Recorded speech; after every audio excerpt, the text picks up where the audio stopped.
But oftentimes, I almost feel as if we're resisting the pain, and that's causing us suffering.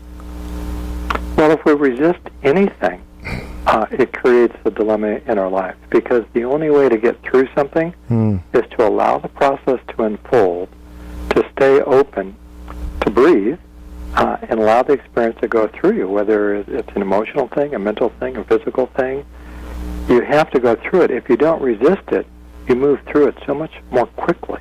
Yeah. And it's the resistance that creates additional pain on top of whatever the experience is. And again, it cuts us off from this opportunity. Just what we were speaking about, the idea that there's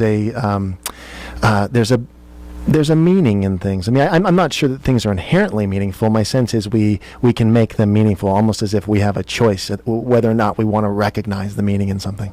Well, I think that's true, and I think the opportunity in anything is to get closer to God, ever how that makes sense to you, is that if you can kind of surrender to the experience and open up your heart and accept what's going on and use your inner capacity to get through it, it will deepen your relationship with Spirit. It will make you stronger. It will make you wiser. It's hard to know why these things happen, but everybody's got something going on. And go ahead. Yeah, no, and it's almost as if the why in some part is up to us. I mean, again, if it's interesting. I just read something. I don't think it was in your book. Forgive me, I'm reading a lot of books at one time, so it's hard for me. I don't know if there's something you said or something like that. But there was a distinction between just what spiritual is, because you just brought up God and the idea that something is spiritual or spiritual revelation or realization or experience, and it was about being a spiritual, helping people spiritually, and the idea that religion is different than spirituality. Spirituality is far more personal. Like, you could be very religious, but the spirituality within any religious context is that personal quality.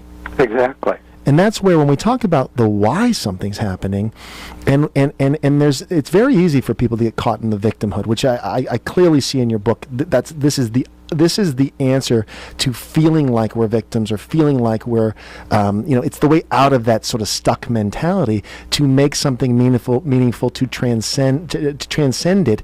But the why piece is us. It's on us. We get a choice in this, don't we? Absolutely. We have free choice in everything.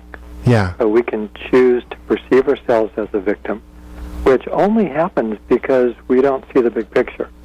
If we had the clear enough vision to see the whole thread of our lifetimes, this lifetime makes perfectly good sense in terms of the unfoldment of our soul, and then the whole sense of being victimized goes away.